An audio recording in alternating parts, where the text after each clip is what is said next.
In a small coastal town surrounded by rolling hills and whispering waves, there lived a young man named Ethan. From the outside, his life looked peaceful. He had a steady job at a repair shop, a small apartment overlooking the ocean, and friends who often told him he was doing fine. But Ethan didn't feel fine. Every morning, he woke up with a quiet heaviness in his chest, that strange mixture of restlessness and fear. He didn't know what he was searching for, only that he hadn't found it. The people around him seemed to be moving forward, getting promotions, starting families, traveling the world, while he felt stuck in the same loop: wake up, work, eat, sleep, repeat. One evening, after another long and silent dinner, Ethan took a walk by the beach. The tide was low, and the sand was cool beneath his feet. He looked at the endless ocean and whispered to himself, "Why does life feel so hard when I'm trying so much?" As if the universe had been listening, a quiet voice answered from behind him. "Because sometimes we mistake growth for suffering." Ethan turned around. An old man sat on a rock not far away, throwing breadcrumbs to the seagulls. His clothes were simple, his eyes calm, like he had seen every kind of storm and learned how to smile through them. The old man motioned for Ethan to sit. "You look like someone trying to find meaning in the middle of a fog," he said gently. Ethan nodded. I feel lost. Like I'm walking but not moving anywhere." The old man smiled knowingly. "That's how the ocean feels when the tide changes. It seems still, but deep down, everything is moving." He picked up a small shell and held it to the light. "You see this shell? Once, it was part of something living.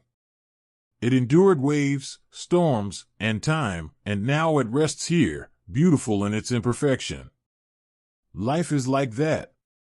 Every scar, every struggle, every delay, they're shaping you into something that will one day make sense." Ethan listened silently. Something inside him wanted to believe those words, but part of him resisted. "It's easy to say everything happens for a reason," he said softly, "but when you're in pain, when you fail over and over, it's hard to see any reason at all." The old man nodded. "You're right. The lesson isn't clear while you're still learning it. A seed doesn't understand why it's buried in darkness, but that's where it begins to grow." That night, Ethan walked home thinking about what the old man said. Days turned into weeks, and though life didn't magically change, something inside Ethan began to shift. He started seeing his daily struggles differently, not as punishments, but as training. When his boss yelled at him for a mistake, instead of shutting down, he stayed calm and learned from it. When his car broke down in the rain, he used the time to think, not complain. When his friends drifted away, he started journaling instead, turning loneliness into self-reflection. For the first time, he wasn't running from discomfort. He was listening to it. Months later, the repair shop where Ethan worked announced layoffs. His name was on the list. The news hit him hard. He had rent to pay, no savings, no plan B. For a brief moment, the old fear returned. Why does this keep happening to me?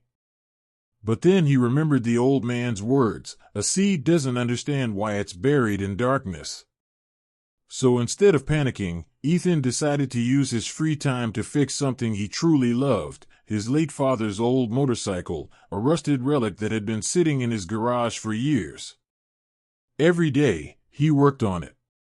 He studied manuals, watched tutorials, learned about engines and mechanics. He lost track of time. It wasn't just a machine, it was his way of reconnecting with his father, of understanding patience, detail, and purpose. After 2 months, the motorcycle came alive, engine roaring, chrome shining under the sun. Ethan took it for a ride down the same coastal road where he had once felt lost. But this time, he didn't feel empty. He felt alive. A neighbor saw the bike and asked, "Did you restore that yourself?" Ethan smiled. Yeah. You should do this for people, the neighbor said. There are so many old bikes waiting for hands like yours. That simple suggestion changed everything.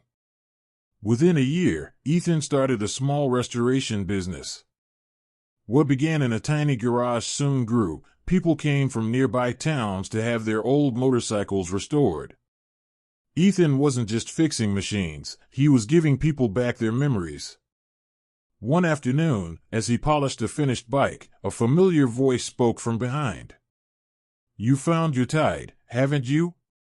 Ethan turned. It was the old man from the beach. His face carried the same gentle calm. Ethan smiled. "I guess I have. I thought losing my job was the worst thing that could happen, but it led me here." The old man chuckled. "That's how life teaches. It doesn't send you blessings wrapped in gold, it sends you challenges wrapped in confusion." They stood quietly for a moment, watching the horizon. "Do you still feel lost?" the old man asked. Ethan shook his head. "No. I still struggle sometimes, but I finally understand that struggle doesn't mean I'm failing. It means I'm growing." The old man nodded, pleased. "Good. Because when you understand your struggles today, you begin to build the strength for tomorrow." He turned to leave, his figure slowly fading into the golden sunset.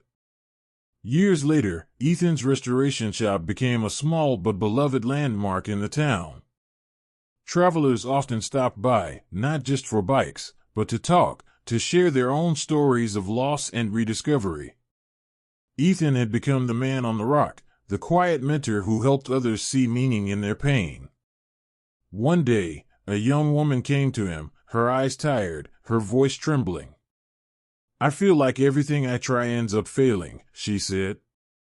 Ethan smiled softly and handed her a small shell from his workbench, smooth, weathered, beautiful. "Keep this," he said. "It's a reminder that even what's been through the storm can shine again. Your struggles today are not breaking you, they're preparing you for a better tomorrow." The young woman held the shell and whispered, "Thank you." As she left, Ethan looked out at the sea, calm, endless, alive. The same waves that once frightened him now seemed like an old friend. He finally understood. Life doesn't always give answers right away.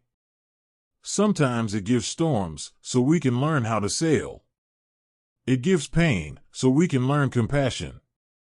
It gives endings, so we can learn beginnings. And through it all, every struggle, every tear, every night of doubt, carries a quiet message. You are not lost.